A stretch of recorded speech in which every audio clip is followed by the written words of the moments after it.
हरे कृष्णा। कैसे हैं आप सभी? तो चलिए अब दादी अम्मा को सुनाते हैं भगवत गीता, क्योंकि बच्चे पढ़ रहे हैं। आज थोड़ा लेट हो गए थे भगवत गीता सुनाने के लिए, तो मैं सुनाऊंगी दादी अम्मा को, क्योंकि 17वां अध्याय तो कल कंप्लीट करा दिया था।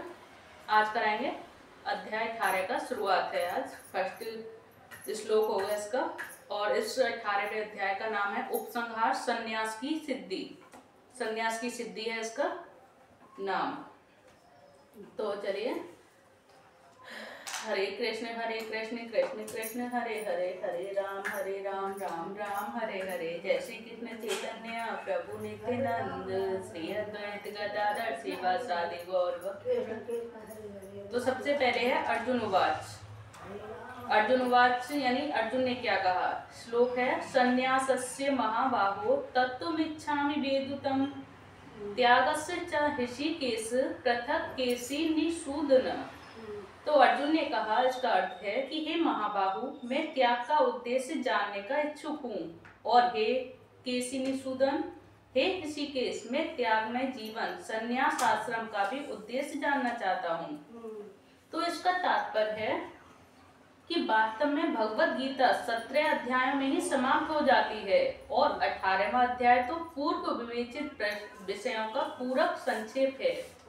प्रत्येक अध्याय में भगवान बल देकर कहते हैं कि भगवान की सेवा ही जीवन का चरम लक्ष्य है। इसी विषय को इस 18वें अध्याय में ज्ञान के परम गुह मार्ग के रूप में संक्षेप में बताया गया है। और प्रथम 6 अध्यायों में भक्ति योग पर बल दिया गया। योगी नाम अपनी सर्वेशाम समस्त योगियों में से जो योगी, मनु बैठ जाओ, इनोसेंट। अगले 6 अध्यायों में शुद्ध भक्ति, उसकी प्रकृति तथा कार्यों का विवेचन है।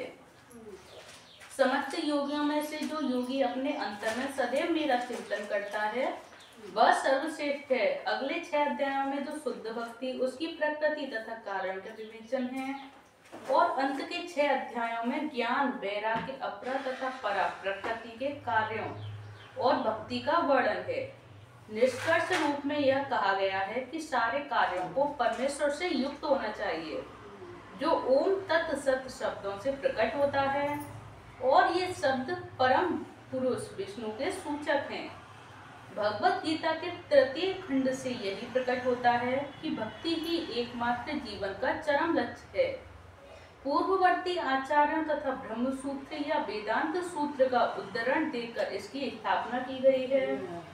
कुछ निर्विशेषवादी वेदांत सूत्र के ज्ञान पर अपना एकाधिकार जानते हैं, लेकिन वास्तव में वेदांत सूत्र भक्ति के समझने के लिए है, क्योंकि ब्रह्म सूत्र के रचयिता प्रणेता साक्षात भगवान हैं, और वे ही इसके ज्ञाता हैं। इसका वर्णन 15वें अध्याय में हुआ है। प्रत्येक शास्त्र, प्रत्येक वेद का लक्ष्य भक्ति है। भगवत गीता में इसी की व्याख्या है। जिस प्रकार द्वितीय अध्याय में संपूर्ण विषय वस्तु की प्रस्तावना सार का वर्णन है, उसी प्रकार 18वें अध्याय में सारे उपदेश का सारांश दिया गया है। इसमें त्याग, वैराग्य तथा त्रिगुणातीत दिव्य पद की प्राप्ति को ही जीवन का लक्ष्य बताया गया है। अर्जुन भगवत गीता के 2 विषयों का स्पष्ट अंतर जानने का इच्छुक है। ये है कि त्याग तथा संन्यास। अतएव वह इन दोनों शब्दों के अर्थ की जिज्ञासा कर रहा है, और इस श्लोक में परमेश्वर को संबोधित करने के लिए प्रयुक्त ऋषिकेश तथा केसनी सूदन, ये 2 शब्द महत्वपूर्ण हैं। ऋषिकेश कृष्ण हैं, समस्त इंद्रियों के स्वामी, जो हमें मानसिक शांति प्राप्त करने में सहायक बनते हैं। और अर्जुन उनसे प्रार्थना करता है कि वे सभी बातों को इस तरह संक्षेप कर दे जिससे वह संभाव में स्थित रहे। फिर भी उसके मन में कुछ संशय है, और वे संशय असुरों के समान होते हैं। अतएव वह कृष्ण को केसी निषूदन कहकर संबोधित करता है। और केसी अत्यंत दुष्ट असुर था, जिसका वध कृष्ण ने ही किया था। अब अर्जुन चाहता है कि वे उसके संशय रूपी असुर का वध कर दे। तो श्री भगवान वाच, श्री भगवान ने क्या कहा, अब ये है श्लोक नंबर 2।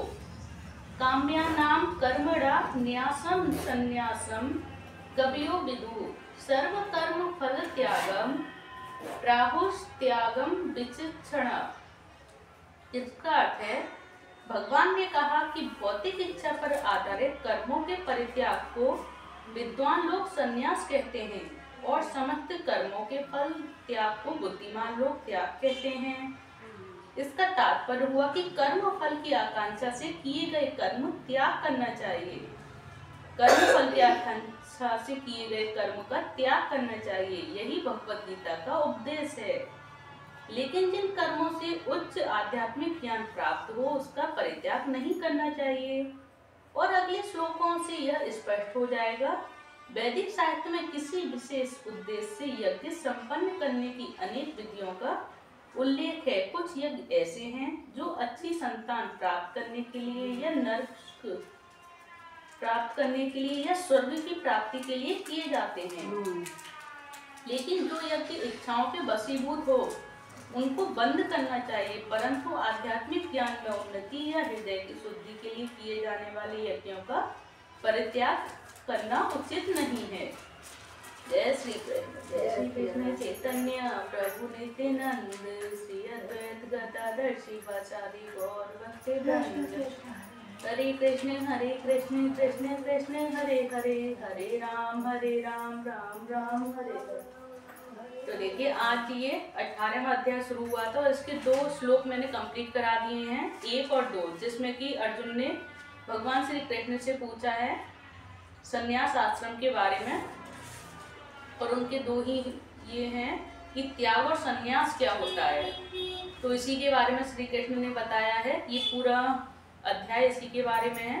तो मैं आगे और भी आप सभी को पढ़ते सुनाऊंगी, कल सुनाऊंगी इसके आगे के श्लोक। तो आज के ये 1 और 2 श्लोक कैसे लगे आप सभी को प्लीज़ मुझे कमेंट बॉक्स में ज़रूर बताइएगा। अगर ये अध्याय का ये 1 और 2 श्लोक अच्छा लगा हो तो प्लीज़ वीडियो को लाइक करके चैनल को सब्सक्राइब जरूर करें। धन्यवाद। हरे कृष्ण हरि बोल। और इसके बारे में भी बता देती हूँ मैं कि आज दादी अम्मा कहानी भी नहीं सुना पाएंगी क्योंकि बच्चे ट्यूशन पढ़ रहे हैं। मैं ट्यूशन पढ़ाऊंगी बच्चों को और पढ़ा ही रही हूँ, पर मैंने बीच में थोड़ा सा टाइम लेके जो बच्चों को काम करने के लिए दे दिया था मैंने, उसके बीच में मैं थोड़ा सा टाइम लेके बच्चों से भगवत गीता सुनाई, क्योंकि आज सुबह हो नहीं पाई थी, अम्मा को सुना नहीं पाई थी मैं, इसलिए मैं बच्चों के साथ साथ अम्मा को अब सुना पा रही हूँ। इससे बच्चों के कानों में भी पड़ रही है। बेशक वो अपनी पढ़ाई कर रहे हैं पर बच्चे सुन तो रहे ही हैं। दूध पिया है मोरी? हाँ अम्मा, दोनों भैया दूध पिया और बस